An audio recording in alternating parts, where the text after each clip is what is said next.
Before we go to that point, Okay.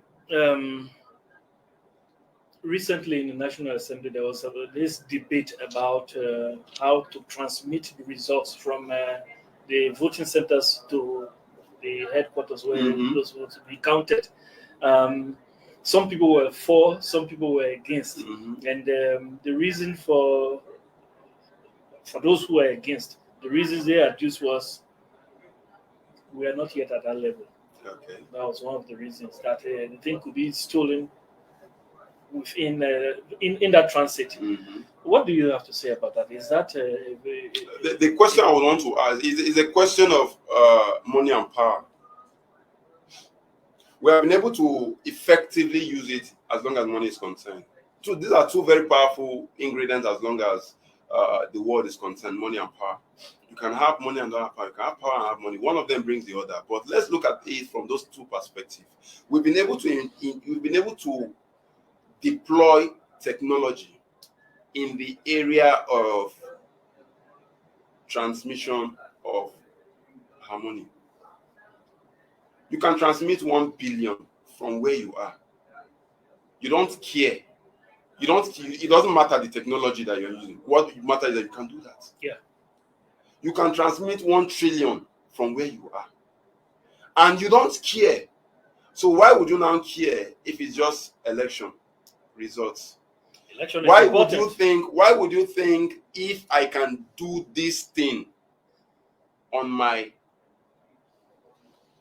from my mobile phone, I can transfer funds from my mobile phone, because it's all about the technology that we use. Because no matter how you want to look at it, if even Estonia does that, Estonia is the only it's a digitalized country. Everything in Estonia is digitalized. Everything. The only thing you can that is not digitalized in Estonia is marriage. But it has And security implications, like you talked about the hackability of these sites. Everything can be hacked. yes, and that is where mitigation comes to play. Please explain. Good. Now, in information security, there is what's called mitigation, information security, risk mitigation. Risk mitigation is where you put in measures to ensure that even though you are hacked or you are breached, the breach does not affect. It has the effect of the breach would not affect certain things. You can mitigate it. It's all about the willpower. That's the truth of the matter, because we can build in encryption in every transmission. We can have the highest form of encryption. If we want to, if we say the problem is the transmission, we can use blockchain technology if we want to use it, because it has the highest. So far so good. Blockchain technology has the highest form of encryption now, so we can use blockchain technology for the transmission. If that is the case, if you said your concern, because they've not come out to tell us that this is their concern, they're only saying that we've not grown to that extent. Okay, at least your concern. What is your concern? What exactly is making you feel that we've not gotten to that extent? Is it that the data can be breached in the course of transmission, or the data can be manipulated before transmission, or the data can be manipulated after transmission? Let us know where the issue is or where the risk is. Then when we look at it, okay, this is where the risk is. How do we mitigate it? It's not about just saying that we've not gotten there, because if you are waiting to when we get 100% there, it will never come. Recently, between 2015, in fact, the hard feelings continue between Russia and the US. I'm just giving you an example over election meddling. Of course, the Democrats accused Trump, the Republicans, of no, they accused the Russians of meddling in their elections in favor of Trump. At that level. Okay, now let us understand that. See, we've missed the point of now that case between Russia and US, the 2016 general election between Russia and US. Yeah. There was no direct attack on the votes. There was no direct attack on the what's it called, the voters. There was no direct attack on the people that was voted on. What they did was to influence. They used propaganda. What they did was to influence voters. They did not attack the vote. Neither did they attack the vote. What's it called? They only influenced voters using social media, and they did that via propaganda. They created social media accounts, over 2,000 social media accounts. After creating social media account, they use that to sell information that against Hillary Clinton and for Trump. That has nothing to do with there was no direct attack on the election. So if that can be mitigated, there was no direct rigging. There was no rigging. No, it was just a way of influencing this person. They hacked the Democratic Committee, National DNC server. They released emails of Hillary Clinton on the public domain. This made the public knowing that, okay, so Hillary Clinton has sent this kind of email to this kind of person. No, I'm not voting for Hillary Clinton. That was what they did. Okay, so in 2020, the tables were turned. What happened there? Well, there was no. That's exactly what we were even supposed to do. We're supposed to. They went because after the whole issue, FBI set up an investigation. The intelligence committee, the state intelligence committee, set up an investigation. One other committee also set up an investigation. They unified all the conclusion of that investigation. Then they brought up a solution. They brought up a solution that now made 2020 Yes, 2020 election better. So they were able to mitigate it. Okay, so Hanniel, you have educated us enough. We have an understanding. We can appreciate the extent to which these activities can actually make or mar our existence as an international community. Yeah. So, what can government do to mitigate cybercrime in the cyberspace? I'm talking about I'm not talking about the Nigerian government.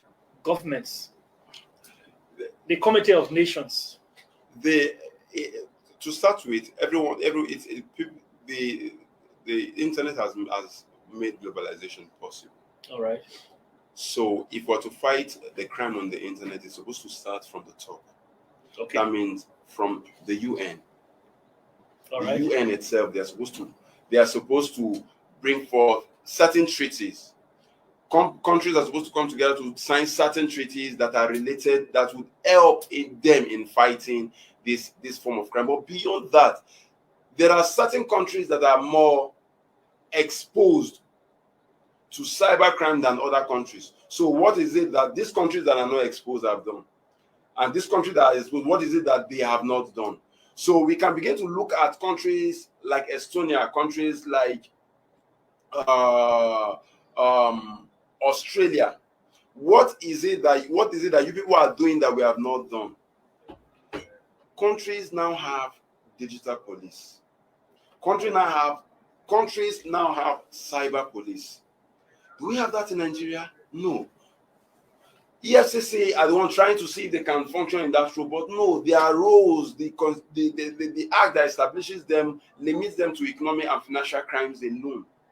If my phone gets hacked, who do I go to?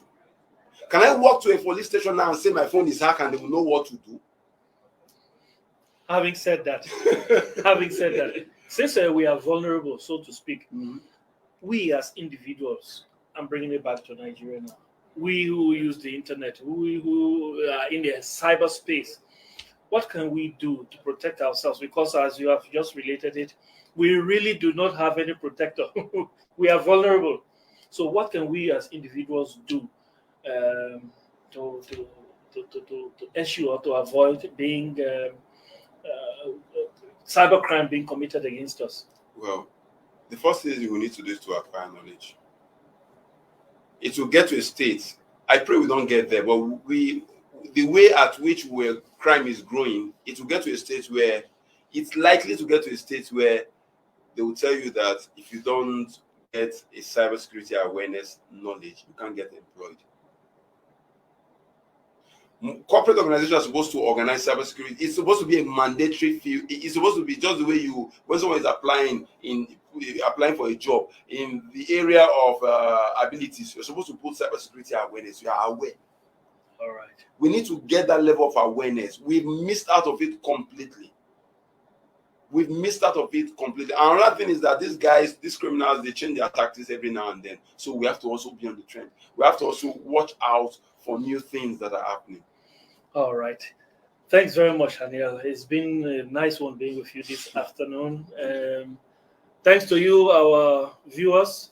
Thanks to you, our producers. Let's keep tuned. Let's stay tuned. Tomorrow we have another bumper edition on the morning radio.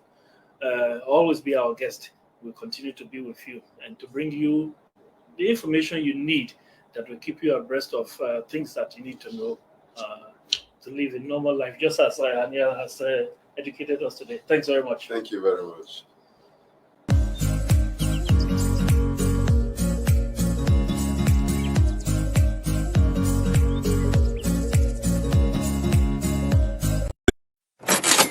Money Radio, discussing the business of making and spending money.